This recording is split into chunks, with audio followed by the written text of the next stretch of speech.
Hey learners, how are you all? I hope you all are fine. So previous class में हमने complete कर लिया था childhood and progressive education के topic को। आज की क्लास में हम उससे रिलेटेड कुछ एमसीक्यूज़ को डिस्कस करने वाले हैं और साथ में कुछ जर्नल एमसीक्यूज़ को भी डिस्कस करने वाले हैं।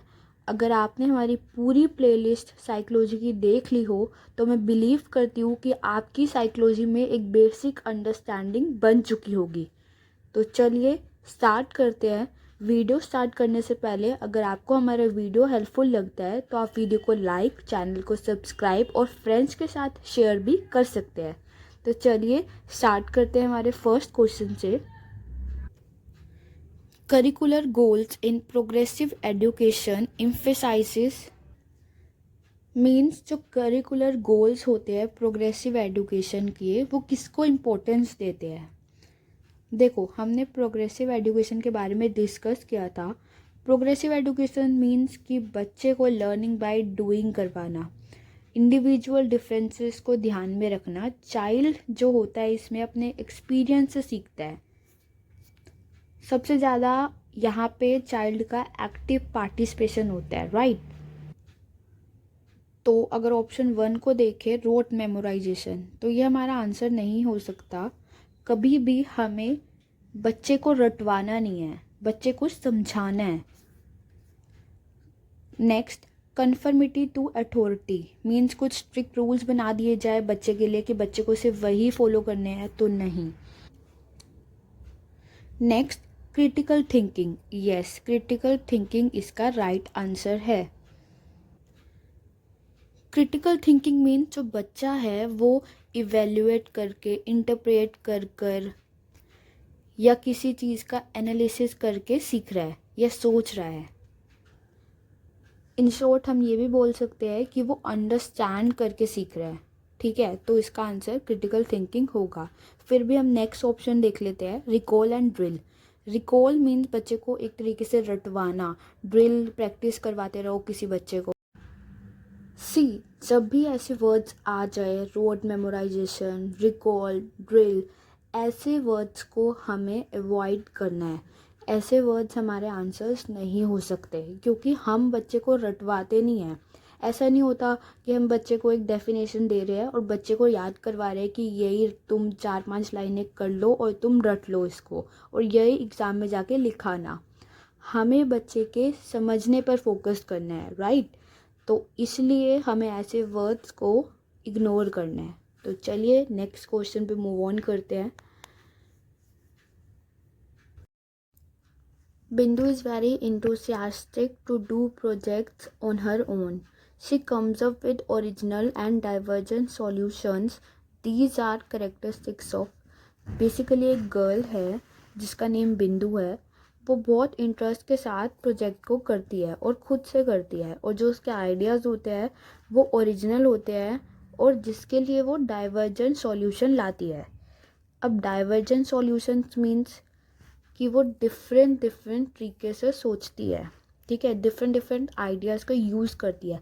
ऐसा नहीं कि उसको एक आइडिया मिला और वो अपने प्रोजेक्ट के लिए वही यूज़ कर रही है, नहीं, वो डिफरेंट आइडियाज़ को यूज़ करती है, प्रॉब्लम सॉल्विंग स्किल्स यूज़ करती है। तो ये सारे करेक्टरिस्टिक्स किसके हैं?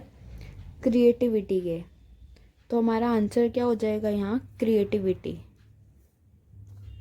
देखो, अगर हमें किसी का आंसर नहीं पता हो तो हम उस क्वेश्चन के लिए एलिमिनेशन मेथड यूज़ कर सकते हैं।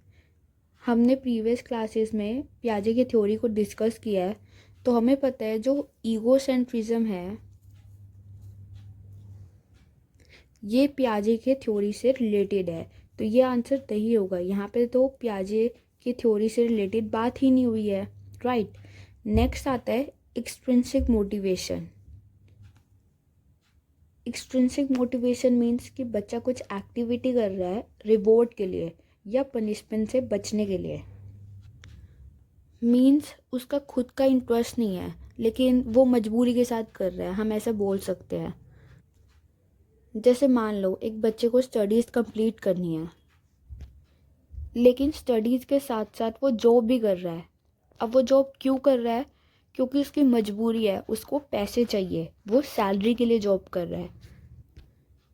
तो बेसिकली यहाँ पे उसका मन नहीं है जॉब करने का, उसको पढ़ने का मन है, पर वो पढ़ाई के साथ साथ जॉब भी कर रहा है।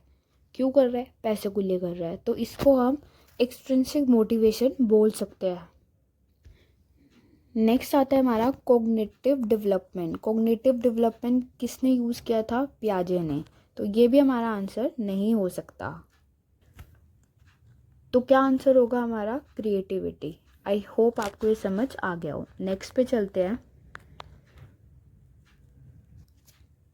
When children makes error means जब बच्चे गलतियाँ करते हैं, they should not be valued in the class. अब बच्चे ने गलती करी है तो उसको वैल्यू नहीं देना चाहिए? नहीं, ऐसा नहीं होना चाहिए। हमें हमेशा बच्चे की वैल्यू करनी चाहिए। बच्चा गलती करेगा तभी तो सीखेगा।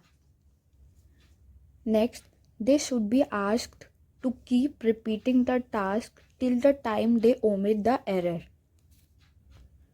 मीन्स अगर बच्चे से गलती हो गई है तो उसको बोलो कि उसी टास्क को बार बार करता जाए जब तक उसके एरर कम नहीं हो जाते।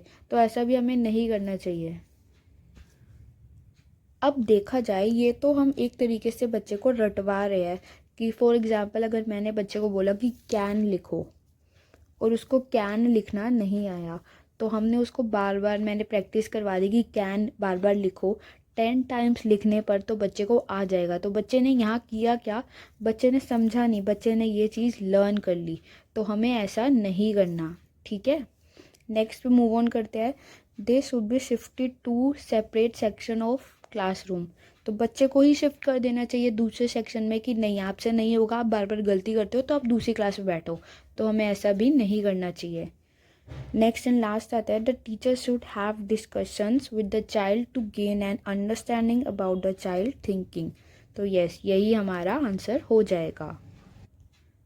टीचर को बच्चे के साथ डिस्कस करना चाहिए कि प्रॉब्लम कहाँ आ रही है। हो सकता है बच्चे ने ढंग से नहीं समझाओ तभी उसको प्रॉब्लम आ रही हो, तो टीचर को अच्छे से समझाना चाहिए, ठीक है। तो यही हमारा आंसर हो जाएगा। आई होप आपको ये चीज़ क्लियर हो गई हो। नेक्स्ट पे मूव ऑन करते हैं।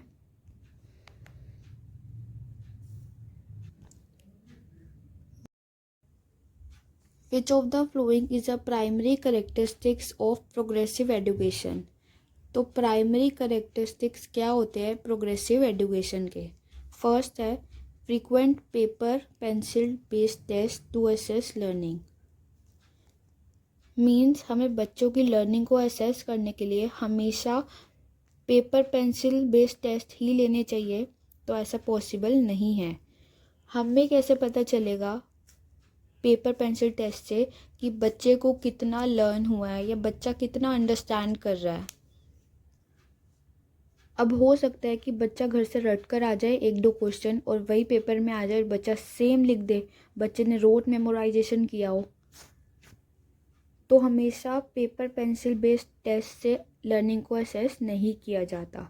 नेक्स्ट है emphasis on scoring highest in the examinations. वही मैंने चीज़ बोली कि हो सकता है कि बच्चा घर से रट कर आ जाए और बहुत हाईएस्ट स्कोर करे, पर इससे हमारी लर्निंग का नहीं पता चलता। Next, flexible curriculum and assessment in the classroom. तो यही हमारा आंसर हो जाएगा। प्रोग्रेसिव एजुकेशन में हमने क्या किया था कि एक फ्लेक्सिबल करिकुलम होता है जो कि बच्चों के अकॉर्डिंग होता है। Next, frequent use of extrinsic motivators. तो ये भी हमारा आंसर नहीं होगा। आई होप ये चीज़ आपको क्लियर हो गई हो। नेक्स्ट पे मूव ऑन करते हैं। Which of the flowing will help in creating conductive learning environment in the class. तो इनमें से कौन सी चीज़ हेल्प करेगी एक कंडक्टिव लर्निंग इन्वायरमेंट क्रिएट करने में? फर्स्ट है providing equal opportunities of participation to all the student. Means हम हर बच्चे को इक्वल अपॉर्चुनिटीज़ दे। हाँ, तो यही हमारा आंसर होगा। फिर भी हम नेक्स्ट ऑप्शंस को रीड कर लेते हैं। Making ability based rigid groups in the class. तो हमें रिजिड ग्रुप बना देने चाहिए एबिलिटी की बेसिस पे क्लास में? तो नहीं, ऐसा नहीं होता। नेक्स्ट है focusing only on high achievers in the class, या फिर हमें सिर्फ हाई अचीवर्स पे फोकस करना चाहिए, तो ये भी गलत है। नेक्स्ट एंड लास्ट है encouraging student to get high marks by any means. हमें इनकरेज करना चाहिए स्टूडेंट को कि उनको हाईएस्ट स्कोर करना है कैसे भी, तो ये भी नहीं होगा। हमारा आंसर क्या हो जाएगा? Providing equal opportunities of participation to all the students, तो ये हमारा आंसर हो जाएगा। So that's it for today. बाकी के क्वेश्चंस हम नेक्स्ट क्लास में डिस्कस करेंगे। तब तक के लिए keep learning and keep watching.